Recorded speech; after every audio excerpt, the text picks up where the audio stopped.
Before I could share my thoughts on the Kayali fragrances I recently hauled, Kayali has added yet another fragrance to the party. This is called Invite Only, but the question is, should you RSVP? Thought you knew me so much better.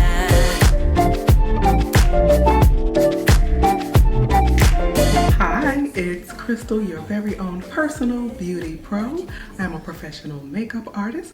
I work in primarily what is called commercial advertising, also editorial and many a New York Fashion Week. What I love doing, in addition to doing what I love, is sharing those professional tips, tricks, backstage secret, the extensive product knowledge I've gained. I love sharing those things with you. Whether you're an aspiring artist or just an everyday girl, whatever your reason for watching, I want you to leave feeling uplifted and pretty. Today we are doing a fragrance, and when we have fragrance segments, we call those segments On That Note, because although we are primarily makeup, skincare, that type of thing, perfect perfume definitely completes the pretty. But as a beauty side note, for the eye look today, I have decided to use Huda Beauty's Desert Dusk in honor of the fact that Kayali is under the Huda Beauty umbrella. It's a really pretty palette and I enjoy using it, and it's today's look. And the rest of the details on the rest of the makeup will of course be in the information box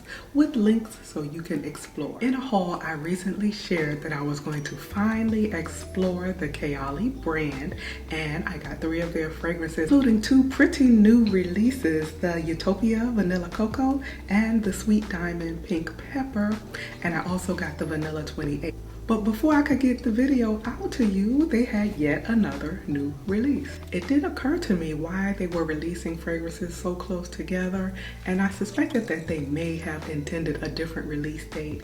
And sure enough, Mona shared that this was supposed to be released last fall, but of course due to the obvious delays it had to be pushed back. They just released Invite Only Amber 23. And as a gourmand girl, I could not resist investigating those notes. Both Huda and her sister Monica Tan are 2 brilliant beauty, and Kayali is Mona's passion project. Mona says she was inspired by her alter ego, her more sensual, seductive alter ego, Monica, when she designed this Invite Only fragrance. So today, I guess I'll channel my alter ego, China. This is how I got caught up when I read the notes. Off the top, there's black cherry, honey de Provence, tobacco leaf, amber resin, vanilla, Madagascar. That sounds delicious. I think Kayali does a glamorous job on their presentation.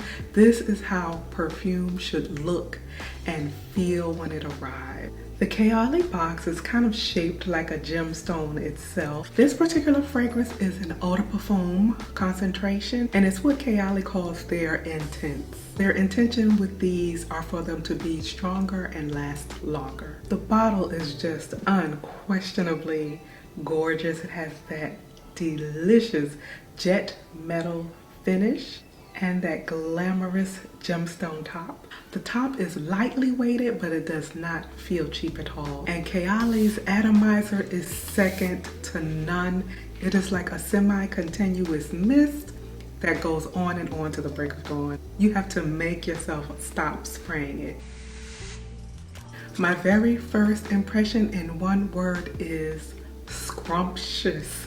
This fragrance immediately fills your entire environment with this delicious, sensual, deep, spicy cherry. It is by no means a juvenile cherry though. It's a very grown-up, sensual cherry. It's a very exotic cherry. It smells like an enticing cherry liqueur with spices added. Definitely has that Middle Eastern vibe, and Mona says that this is their first fragrance with oud. So I could have swore she slipped a splash or 2 of oud in Sweet Diamond, Mona, you can tell me, it's just between us girls. Invite Only did put me in the mind of another fragrance I own. It does remind me of Tom Ford's Lost Cherry. Now, I am not saying that Invite Only is a dupe for Lost Cherry. I'm saying that it alludes to Lost Cherry. It has that rich, delicious black cherry note, but Invite Only takes it a step further. Lost Cherry is delicious and syrupy sweet, and then the other notes come into play during the dry down. Whereas with Invite Only, those rich, almost subtly smoky woods and spices play throughout along with the cherry. And I also enjoyed the notes all throughout the life of wearing the fragrance. On day 2, I actually layered these two, and I smelled more yummy than anybody has a right to. But for me, much to my delight and surprise, Invite Only is giving me kind of a Lost Cherry intense. Mona, you came for Tom on this one.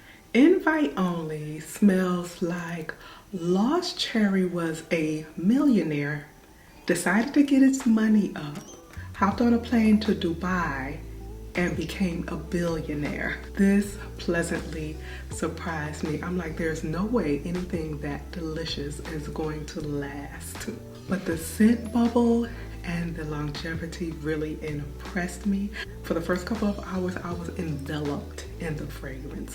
Without even making an effort or chasing the fragrance down, I could smell it wafting around me. And it was still loyal, a respectable 6 or so hours later. It is perfect for fall, winter. Definitely reminds me of a fabulous evening out or in. However, I would want to smell this good any time of day. Let me share the notes with you in a bit more detail. In the top notes, we have the black cherry, the honey de Provence, the tobacco leaf, chocolate hazelnut accord. In other words, that yummy Nutella type of fragrance. And it's amazing to me that the black cherry is in the top. You know, sometimes the top notes can be a bit fleeting as the fragrance progresses, but that edible cherry stays throughout. And then in the heart, there's Rose Centifolia Absolute, Rose Damascena, and Cistus Leaf.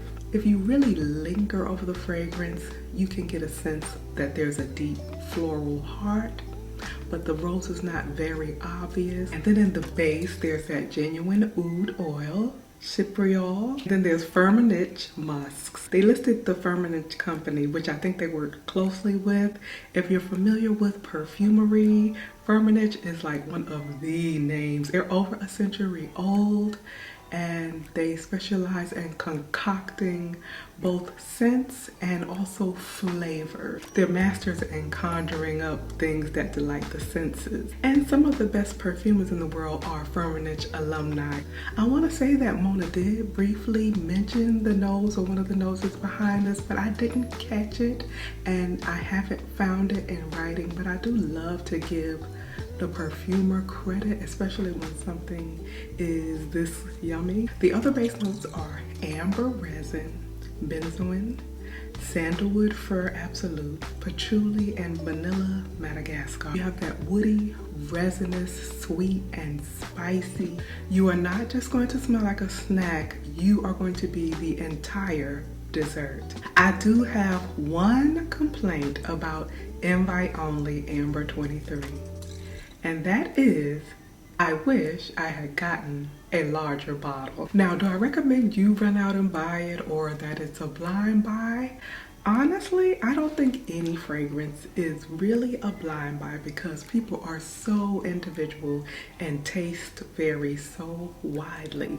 But thankfully, it does come in multiple sizes, including a smaller one, and it is available at Sephora. So if you are intrigued by the notes like I was, I definitely recommend at least sampling it. It is always so nice when something surprises you and exceeds your expectation and is just that touch of glamour. I'm looking forward to sharing my experience with these other Kayali fragrances that I have with you soon. And of course, we have lots more beauty, skincare, body care, self-care, inspiration, and motivation coming to you soon. I look forward to seeing you in the very next video, but on that note, I'll see you next time. So you thought I would let this slip? Thought you knew me so much better.